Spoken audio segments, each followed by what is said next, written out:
Cain moves away and marries. Genesis chapter 4 verses 16 through 17. So Cain went away from the manifested presence of the Lord, and lived in the land of Nod, wandering in exile east of Eden. Cain knew his wife, one of Adam's descendants, and she conceived and gave birth to Enoch. And Cain built a city and named it Enoch, after the name of his son. And Cain knew his wife.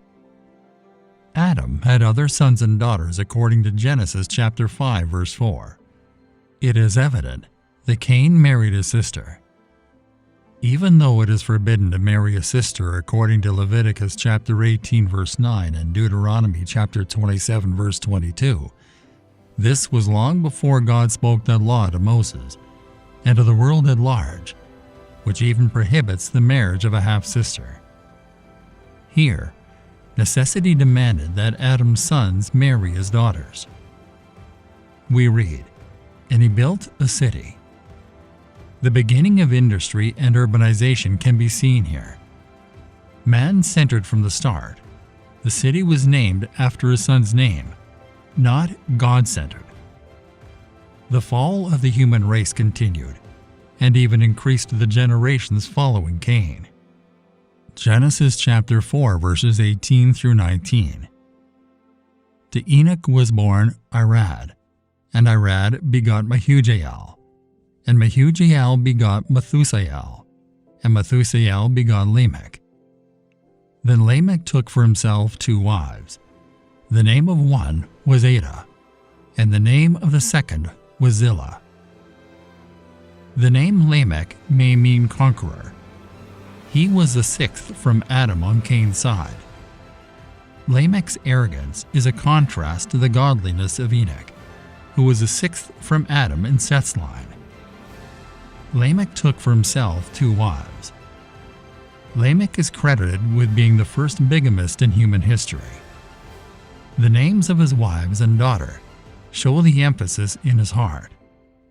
ADAH means pleasure, ornament, or beauty. Zillah means shade, probably referring to a luxurious covering of hair. His daughter's name was Naamah, which means loveliness. Lamech's culture was committed to physical and outward beauty. Lamech's arrogant boast. Genesis chapter 4 verses 23 through 24.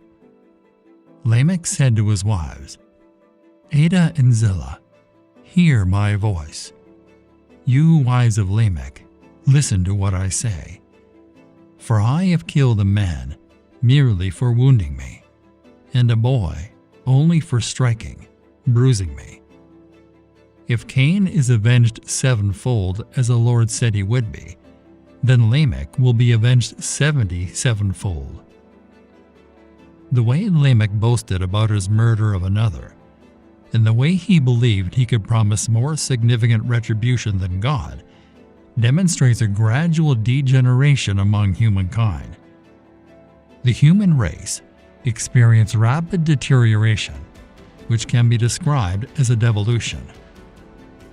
We read, "If Cain shall be avenged 7-fold, then Lamech 77-fold.